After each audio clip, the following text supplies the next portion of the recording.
Deer viewers, welcome to Excel Bangla academy. আমি মহসিন আছি আপনাদের সঙ্গে।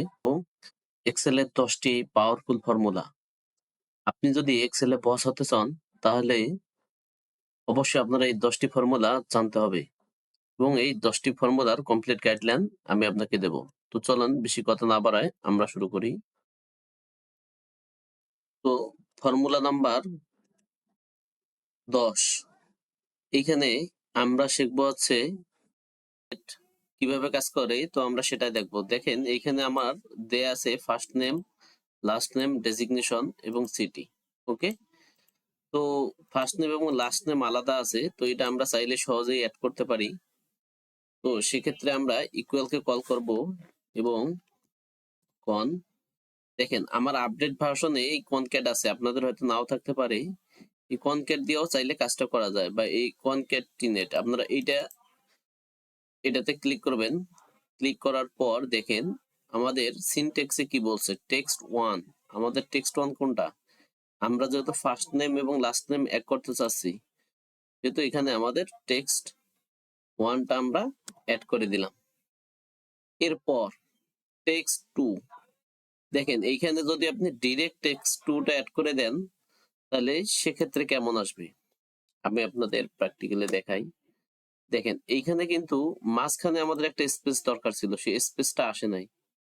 তো আমি পরের সেলটাতে দেখাবো যে আপনি কিভাবে মাঝখানে স্পেসটা দেবেন। ইকুয়াল কনকেটিনেট, এই যে আমরা ফার্স্ট সেল সিলেক্ট করার পর কমা দেব, এরপর হচ্ছে ডাবল ইনভার্টেড কমা, এরপর আমরা একটা স্পেস দেব, এরপর ডাবল ইনভার্টেড কমা দেব, এরপর আমরা কমা দেব, এরপর হচ্ছে আমরা সেকেন্ড সেলটা অ্যাড করে দেব, এরপর ব্র্যাকেট ক্লোজ করে দেব, এন্টার দেব। দেখেন এখন এটা আমার একদম প্রফেশনাল হইলো না? এরপরে আসেন 9 নাম্বার। 9 নাম্বার হচ্ছে যে টেক্সট জয়েন। আপনারা চাইলে এই কাজটা টেক্সট জয়েন দিয়েও করতে পারবেন। তো আমরা এবার টেক্সট জয়েন করে দেখাবো। ইকুয়াল টেক্সট, দেখেন এই যে টেক্সট জয়েন, আমরা এটা সিলেক্ট করব। ডেলিমিটার, এই ডেলিমিটারটা বলতে বোঝাচ্ছে যে আপনার এই সেল, ধরেন যে আপনার ডাটা সেট অনেক বড়, ইভেন মাঝখানে ব্ল্যাঙ্ক সেল থাকতে পারে বা ফাঁকা সেল থাকতে পারে, সেজন্য আপনি ডেলিমিটার কি ইউজ করবেন। আমি লিখলাম যে আমার যদি সেল ফাঁকা থাকে তাহলে হবে ট্রু। ওকে, এরপর টেক্সট ওয়ান, এরপর টেক্সট টু, ব্র্যাকেট ক্লোজ করে দেন, এন্টার দেন। দেখেন সেম কাজটাই কিন্তু হয়েছে। তো আমরা টেক্সট জয়েনের ক্ষেত্রে আমরা দুইটা ফর্মুলার ব্যবহার দেখলাম। ওকে, আপনার ডেটা সেট যত বড়ই হোক, আপনি কিন্তু খুব সহজেই করে ফেলতে পারবেন একটা ক্লিকে। দেখেন আমি এটা করলাম, আমি এটা ক্লিক করছি, আমার কিন্তু এটা ড্র্যাগ করছি বা ফিল হ্যান্ডেল করছি, পরেরটা কিন্তু আমার অটোমেটিক চলে আসছে। ওকে, এর পরে আমরা দেখব ইফ ফর্মুলা। ইফ কিভাবে কাজ করে আমরা সেটাই দেখব। ডিয়ার ভিউয়ার্স, আপনারা এইখানে দেখেন নাম দেয়া আছে এবং সেলস দেওয়া আছে এবং টার্গেট দেয়া আছে। ওকে, যে যে আমরা এখানে হিসাবটা ক্যালকুলেশন করব, যে যে ইনসেনটিভের আওতায় আসবে কি না। যার টার্গেট হয়েছে শুধুমাত্র সে ইনসেনটিভ পাবে, যার টার্গেট হয় না সে ইনসেনটিভ পাবে না। তো সেক্ষেত্রে আমরা এটা কিভাবে বের করব, আমরা ইফ ফর্মুলা ব্যবহার করব। আমরা ইকুয়ালকে কল করব, লিখব ইফ লজিক্যাল টেস্ট। দেখেন সিনট্যাক্স আমাদের কি বলছে, যে লজিক্যাল টেক্সট যদি আমাদের সেলস এত টাকা হয়,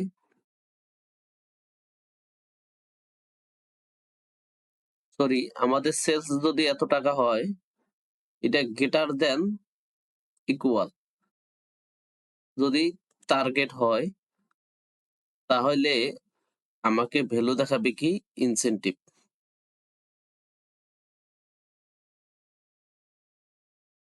ইনসেনটিভ। তো ডিয়ার ভিউয়ার্স, আপনারা জানেন যে আপনি এই ফর্মুলার মাঝখানে যদি কোনো টেক্সট লিখতে যান তাহলে সেক্ষেত্রে অবশ্যই আপনাকে ডাবল ইনভার্টেড কমার মাঝখানে লিখতে হবে। হ্যাঁ? তো যদি ভ্যালু ট্রু হয় তাহলে কি দিবে? ইনসেনটিভ। আর যদি ফলস হয় তাহলে কি দিবে? No incentive. তো আমরা আবার ডাবল ইনভার্টেড কমা দেব। আমরা জাস্ট নো লিখে দিলাম। সে ইনসেনটিভ পাবে না। ওকে? এরপর আমরা ব্র্যাকেট ক্লোজ করে দিয়ে এন্টারটা প্রেস করব। দেখেন কে ইনসেনটিভ পাবে, কে ইনসেনটিভ পাবে না। আমার ফাইলটা অটোমেটিক কিন্তু রেডি হয়ে গেল। যত বড় ফাইল হোক আমি জাস্ট ফিল হ্যান্ডেল করলেই সূত্রটা কিন্তু আমার নিয়ে নেবে। ওকে? তো দেখেন এইখানে ইফ দ্বারা কি বোঝায়? শর্ত বুঝাইছে। ওকে? আমরা এই ফর্মুলা দ্বারা বলে দিছি যে এই টার্গেট দেখেন আমরা সূত্রটা যদি আপনি খেয়াল করেন, আমরা ১ম এ সেলসটাকে নিছি। যে আমার সেলস যদি গ্রেটার দ্যান ইকুয়াল মানে সেলস যদি গ্রেটার দ্যান ইকুয়াল মানে সমান বা তার বেশি হয় তাহলে সে ইনসেনটিভ এর আওতায় আসবে। তা না হলে সে ইনসেনটিভ এর আওতায় আসবে না। ওকে? এই হচ্ছে ইফ ফর্মুলার ব্যবহার। তো এই ইফ হচ্ছে একটা লজিক্যাল ফাংশন। এই লজিক্যাল ফাংশন বুঝতে গেলে আপনার অনেক লম্বা ভিডিও দিতে হবে। তো আমি এখানে যেহেতু ১০ টা পাওয়ারফুল টুলের কথা বলছি, সো আমি আর টাইম ওয়েস্ট করব না। এই লজিক্যাল ফাংশন নিয়ে আমার পরবর্তী ভিডিও দেয়া হবে। তো আশা করি আপনি সেই ভিডিওটা দেখবেন। তো আমরা শিখলাম কনক্যাটিনেট এবং টেক্সট জয়েন ২ টা ইফ ফর্মুলা ৩ নাম্বার ফর্মুলা ছিল আমাদের এটা। ৪ নাম্বারে আমরা শিখব VLOOKUP। ৪ নাম্বারে আমরা শিখব VLOOKUP। ওকে? তো ধরেন আমাকে জাস্ট এই এমপ্লয়ি আইডি দেয়া হইছে। হ্যাঁ? এই এমপ্লয়ি আইডি গুলার মাধ্যমে যে আমি দেখাই। এই এমপ্লয়ি আইডি গুলার মাধ্যমে আমাকে এই সেলারিটা বের করতে হবে।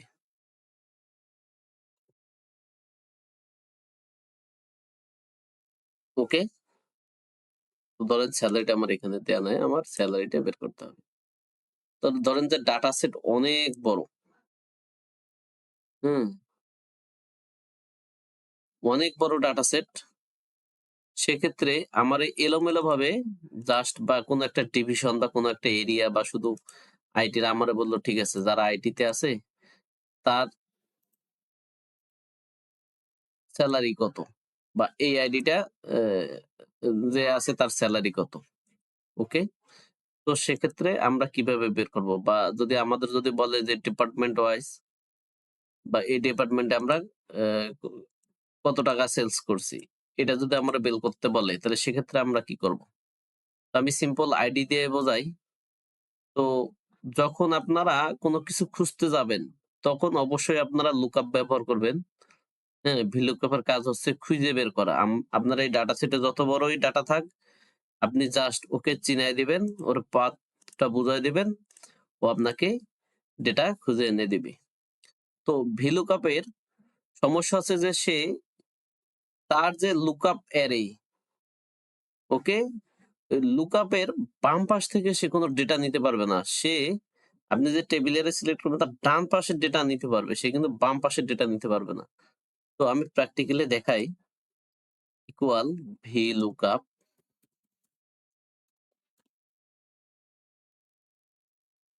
Lookup value. আমাদের লুকআপ ভ্যালু কোনটা?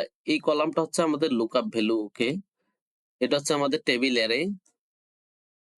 এই পুরাটা হচ্ছে আমাদের টেবিল অ্যারে, কমা কলাম ইনডেক্স নাম্বার। তো এই লুকআপটা খুঁজে কিভাবে যে আমি কোন ডেটাটা চাইতেছি, কোন কলামে আছি। এই কলামটা হিসাব করা হয় আমাদের লুকআপ যেহেতু আইডি নাম্বার তো এই আইডি নাম্বার থেকে আমরা সিলেক্ট করছি।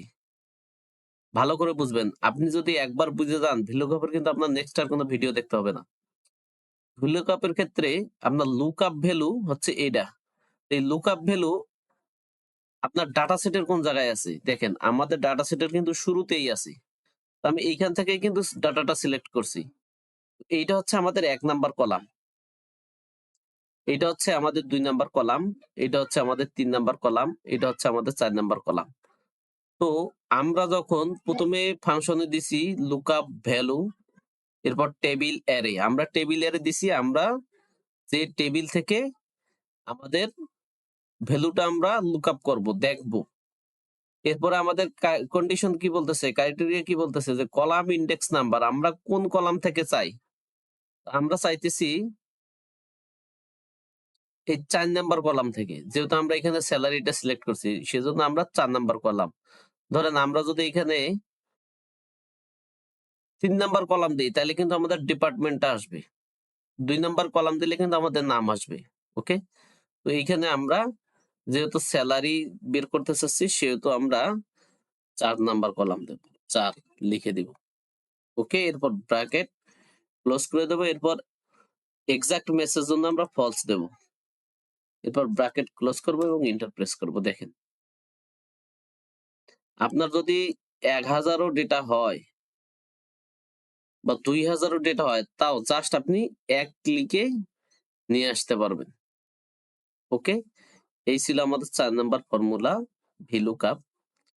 এর পরের ফর্মুলা হচ্ছে টেক্সট ফাংশন।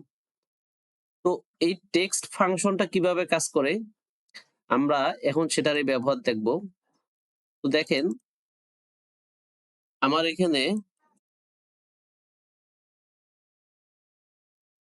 নাম দেয়া আছে। ধরুন যখন ডেটাটা এন্ট্রি করছে তখন নাম লিখছে রহিম খান, সুমন আহমেদ। দেখেন এটা একদম এ এটার কিন্তু লেখাটাতে আমরা কিন্তু ভুল দেখতে পারছি। ভুলটা হচ্ছে কি, আমরা জানি যে ১ম এ লিখতে গেলে বড় হাতের অক্ষর দিয়ে লিখতে হয়। ক্যাপিটাল লেটার ১ম এ দিতে হয়। হ্যাঁ? রহিম খান। কিন্তু এখানে ক্যাপিটাল লেটার নাই। এখানে সারা বেগম, এখানেও ক্যাপিটাল লেটার নাই। আবার এগুলা সবই ক্যাপিটাল লেটার। তো আমরা ১ ক্লিকের মধ্যে কিভাবে ঠিক করতে পারবো? আমরা একটা জাস্ট একটা ফর্মুলা এপ্লাই করব। আমাদের এটা পুরোপুরি ঠিক হয়ে যাবে। তো আমি এখন সেটাই করে আপনাদের দেখাবো। আপনারা ইকুয়াল কে কল করবেন। ইকুয়াল দিয়ে তারপর লিখবেন আপার, সরি প্রপার লিখবেন। PROPER। প্রপার কে কল করে জাস্ট টেক্সট আপনি সিলেক্ট করে দেবেন। ব্র্যাকেট ক্লোজ করে দেবেন, এন্টার দেবেন। এরপর আপনার ডাটা যত বড় হোক, আপনি যে ফিল হ্যান্ডেল করবেন, দেখবেন যে সে আপনাকে এক্সাক্ট ম্যাচ দিয়ে দিছে। এটা আমরা করেছি কি প্রপার। তো এটা হচ্ছে প্রপার এর ব্যবহার। এরপর এরপর আপনার দরকার হইলো যে না, আমার সবগুলোই আপার স্কেচে থাক। সব লেখাগুলো আপনার কোন একটা পারপাসে সবগুলো আপনি আপার স্কেচে লিখবেন। সেক্ষেত্রে আপনি কি করবেন? তো আমরা আপার স্কেচের ব্যবহারটা এবার দেখব। ওকে, আবার ইকুয়াল কল করব। এরপর হচ্ছে আপার কে কল করব। এরপর আমরা টেক্সটটা সিলেক্ট করে দেব, ব্র্যাকেট ক্লোজ করে দেব। দেখেন আমাদের সবগুলাই কিন্তু আপার হয়ে গেছে। ওকে? এরপর আমরা ফিল হ্যান্ডেল করব। সরি।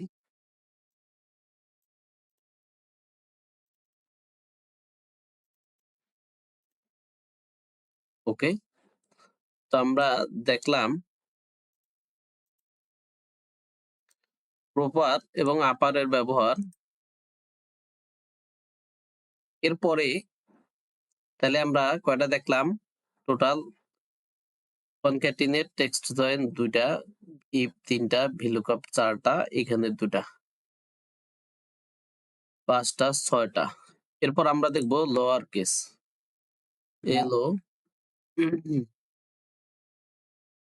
LOWER, lower. তো আমরা দেখি লোয়ারটা কিভাবে কাজ করে। LOWER, lower. লোয়ারটাও সেম। আপনি জাস্ট এই লোয়ারটা ব্যবহার হয় সাধারণত আপনার মেইল অ্যাড্রেস লিখতে গিয়ে। ধরেন যে মেইল অ্যাড্রেস তো ক্যাপিটাল লেটারে হয় না। মেইল অ্যাড্রেস হয় স্মল লেটারে বা লোয়ার কেসে। তো সেক্ষেত্রে আপনি কি করবেন? সেক্ষেত্রে আপনি জাস্ট লোয়ার এই ফর্মুলাটা এপ্লাই করবেন। এবং ফিল হ্যান্ডেল করবেন। দেখেন কত সহজ। এক্সেল ভাই খুবই মজার জিনিস। যদি আপনি এটার ব্যবহার জানেন এবং প্র্যাকটিস করেন। আপনি যদি আমার কাছ থেকে প্র্যাকটিসের জন্য এই ডাটা শিটটা পেতে চান, তাহলে অবশ্যই আমার ভিডিওটাতে একটা লাইক দিবেন এবং সাবস্ক্রাইব করবেন এবং কমেন্ট করে জানান যে প্র্যাকটিস ফাইল চাই। আমি অবশ্যই আপনাকে প্র্যাকটিস ফাইলটা দিয়ে দেব। ডিয়ার ভিউয়ার্স, আমি অবশ্যই প্রত্যেকের রিপ্লাই কমেন্ট দেওয়ার চেষ্টা করি এবং কমেন্টে রিপ্লাই দেই। তো আশা করছি আপনি পুরো ভিডিওটা দেখে থাকলে অবশ্যই কমেন্ট করবেন। আপনার একটা কমেন্টেই আমাদের আমার এই ভিডিও বানানোর উৎসাহ বাড়ে। তো ডিয়ার ভিউয়ার্স, আমরা চলে যাব নেক্সট অপশনে। আমরা এখানে হচ্ছে এক্সেল এর সবচেয়ে পাওয়ারফুল একটা টুল নিয়ে কথা বলবো। সেটা হচ্ছে যে সাম। আপনি কিভাবে এক ক্লিকে সাম করবেন। আপনি জাস্ট পুরোটা সিলেক্ট করবেন। আপনার ডেটা যত পর্যন্ত আছে তার থেকে একটা ঘর বেশি রাখবেন। এরপর আপনি ডান পাশে এডিটিং টুলে আসবেন। এসে এখানে সাম এ ক্লিক করবেন। দেখেন আমাদের এটা অটোমেটিক সাম হয়ে গেছে। আপনার ডেটা যত বড়ই হোক অটোমেটিক সাম হইছে এবং সূত্রটা আমরা এখানে দেখতে পারতেছি। ওকে? লাস্ট আমাদের লাস্ট হচ্ছে এভারেজ। তো আমরা দেখব কিভাবে এভারেজ করে। এখানে আমাদের এমপ্লয়ি আইডি দেয়া আছে, নাম দেয়া আছে, ডিপার্টমেন্ট দেয়া আছে। ওকে? তো এখানে আমাদের কিছু সেলস দেয়া আছে। তো এখানে আমরা বের করব যে ১ম কোয়ার্টারে পার এসারের গড় সেলস কত? ওকে? তো আমরা এখন সেটাই দেখব। Equal average. এভারেজকে আমরা কল করব। জাস্ট আমরা যতটুকুন আমাদের সেলস ডেটা আছে আমরা ততটুকুনও সিলেক্ট করে দিয়ে ব্র্যাকেট ক্লোজ করে দেব। দিয়ে এন্টার দেব। তাইলে আমরা দেখতে পারবো যে আমাদের এই এসআর এর গড় সেলস কত। এই ৪ মাসে এই কোয়ার্টারে তার গড় সেলস কত। আর আমরা যদি টোটাল সেলসও বের করতে চাই যে এই কোয়ার্টারে তার টোটাল সেলস কত, তাও আমরা বের করতে পারবো। সামকে কল করব। এরপর আমরা এটা সিলেক্ট করে দেব। এটা হচ্ছে আমাদের টোটাল কোয়ার্টার সেলস। ওকে?